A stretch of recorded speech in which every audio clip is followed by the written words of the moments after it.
നമസ്കാരം. തിരക്ക് നിയന്ത്രണത്തിലെ പിഴവും മഴയും കാരണം മണ്ഡലകാല തുടക്കത്തിൽ തീർത്ഥാടകർ കുറഞ്ഞതും ശബരിമല വരുമാനത്തെ സാരമായി ബാധിച്ചു. തീർത്ഥാടനം 28 ദിവസം പിന്നിട്ടപ്പോൾ കഴിഞ്ഞ വർഷത്തെ അപേക്ഷിച്ച് വരുമാനത്തിൽ 20 കോടി രൂപയുടെ ഇടിവാണ് സംഭവിച്ചിരിക്കുന്നത്. ഓർക്കണം, തിരുവിതാംകൂർ ദേവസ്വം ബോർഡിന് കീഴിലെ 1000-ലധികം ക്ഷേത്രങ്ങളിൽ ഭൂരിഭാഗവും ചെലവ് നടത്തിക്കൊണ്ടുപോകുന്നത് ഈ വരുമാനം കൂടി കണ്ടിട്ടാണ്. അപ്പോൾ കഴിഞ്ഞ വർഷം എങ്ങനെ ഈ കാലയളവിൽ ശബരിമലയിലെ വരുമാനം കൂടി? അതിന് Devaswom board president PS Prashanth പറയുന്ന കാരണം ഇതാണ്. കോവിഡിന് ശേഷം ദർശനത്തിനെത്തിയ അയ്യപ്പന്മാർ മുൻ വർഷങ്ങളിൽ സൂക്ഷിച്ചു വെച്ച കാണിക്കപ്പണം സമർപ്പിച്ചു. അതാണ് കഴിഞ്ഞ വർഷം വരുമാനം കൂടിയത്. ഇതിന് കഴിഞ്ഞ തവണ പ്രസിഡന്റായിരുന്ന അനന്തഗോപൻ മറുപടി എന്ത് പറയുമെന്ന് അറിയില്ല. 46,45,85,520 രൂപ ലഭിച്ചെടുത്ത് ഈ വർഷത്തെ ആദ്യത്തെ 28 ദിവസം ലഭിച്ചത് 41,80,66,720 രൂപ മാത്രം എന്നതൊരു വസ്തുത. പക്ഷേ അതിൽ കുറവ് വെറും 5 കോടി രൂപ മാത്രമാണ്. ഇപ്പോഴിതാ ദേവസ്വം മന്ത്രിയുടെ നേരിട്ടുള്ള മേൽനോട്ടത്തിൽ പരമാവധി പേർക്ക് ദർശനത്തിനുള്ള അവസരം നൽകി തിരക്ക് കുറയ്ക്കാൻ ശ്രമവും ആരംഭിച്ചിരിക്കുന്നു. 4,600ഓളം ഭക്തജനങ്ങളാണ് കഴിഞ്ഞ ദിവസം മുതൽ ഓരോ മണിക്കൂറിലും 18-ാം പടി വഴി അയ്യപ്പ ദർശനം നടത്തുന്നത്. ഓരോ മിനിറ്റിലും 40-ന് പകരം ഇപ്പോഴിതാ 75-ലധികം പേര് പടി കയറ്റി വിടുന്നുണ്ട്. ഇന്ത്യൻ റിസർവ് ബറ്റാലിയനും കേരള ആംഡ് പോലീസും ചേർന്ന് 3 ബാച്ചുകളായാണ് ഇപ്പോൾ 18-ാം പടിയിൽ അയ്യപ്പ ഭക്തരെ കയറ്റിവിടാൻ നിൽക്കുന്നത്. രാജസ്ഥാൻ, മധ്യപ്രദേശ് എന്നിവിടങ്ങളിലെ ഇലക്ഷൻ ഡ്യൂട്ടിക്ക് ശേഷം തൃശ്ശൂരിലെ IRB ബറ്റാലിയന്റെ പുതിയ ബാച്ച് എത്തിയിരിക്കുന്നത് നേരെ ശബരിമല ഡ്യൂട്ടിക്കാണ്. അതിന്റെ ഗുണം ശനി ഞായർ ദിവസങ്ങളിൽ ഉണ്ടാകുമെന്ന കണക്കുകൂട്ടലാണ് പോലീസ്. ശബരിമലയിൽ തിരക്ക് ഏറിയതിനാൽ ദർശനം പോലും നടത്താനാകാതെ ഭക്തർ തിരികെ പോയ അവസ്ഥയായിരുന്നു ഇതുവരെ. എന്നിട്ടും കണക്കുകളിൽ 1.5 ലക്ഷത്തോളം തീർത്ഥാടകരുടെ കുറവാണ് ഉണ്ടായത്.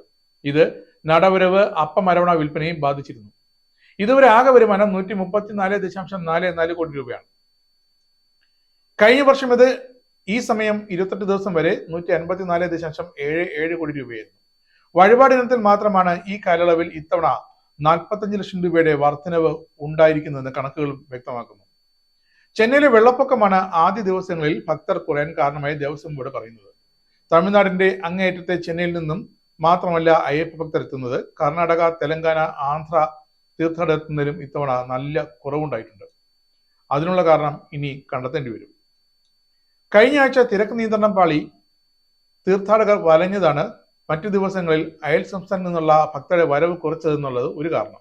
18-ാം പടി ചവിട്ടാനാകാതെ നിരവധി പേരാണ് പന്തളത്ത് വരെ നെയ്യഭിഷേകം നടത്തി മടങ്ങിയത്. ഇതോടെ ഹൈക്കോടതി ഇടപെട്ട് തിരക്ക് നിയന്ത്രിക്കാൻ ദിവസം 90,000 ഭക്തരിൽ കൂടുതൽ പേർക്ക് ദർശനത്തിന് അനുവാദം നൽകരുത് എന്നും ഉത്തരവിട്ടു.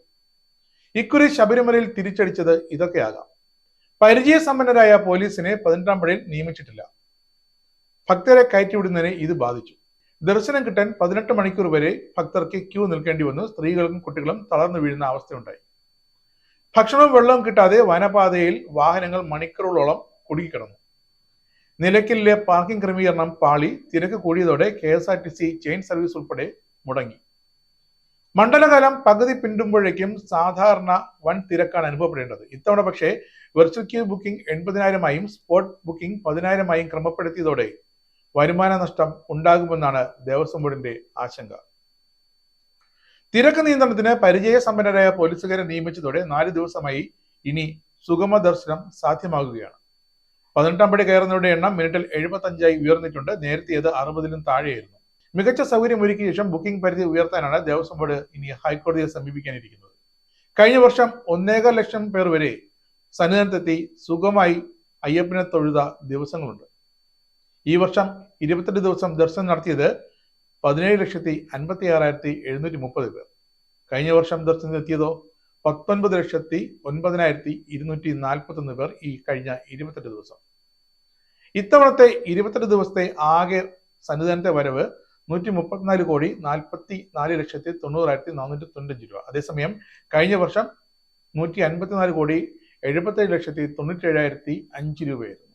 എന്തായാലും ശബരിമലയിൽ തിരക്ക് നിയന്ത്രിക്കാനായിട്ട് പുതിയ സംവിധാനങ്ങളും ഡൈനാമിക് കോംപ്ലക്സ് സംവിധാനവും 18-ാം പടിയിലെ പുതിയ IRB ബറ്റാലിയന്റെ നിയന്ത്രണവും ഒക്കെ ഗുണപ്രദമാകുമെന്നാണ് സർക്കാരിന്റെയും ദേവസ്വം വകുപ്പിന്റെയും വിലയിരുത്തൽ. അതുകൊണ്ട് തന്നെയാണ് ദേവസ്വം മന്ത്രി K. രാധാകൃഷ്ണൻ സന്നിധാനത്ത് ക്യാമ്പ് ചെയ്ത് കാര്യങ്ങൾ നിയന്ത്രിക്കുന്നത്.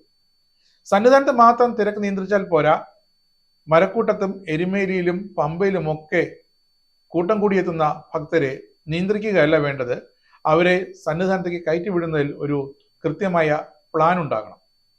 ഇത്തവണ ദേവസ്വം ബോർഡിന് ആ പ്ലാൻ നടപ്പാക്കാൻ ഒരു അമാന്തമുണ്ടായതാകാം ഈ ഒരു വിവാദങ്ങളും ബുദ്ധിമുട്ടുകളും ഭക്തർക്ക് സന്നിധാനത്തേക്ക് എത്താൻ കഴിയാതെ തിരികെ പോകേണ്ട ഒരു അവസ്ഥയും ഉണ്ടായത്.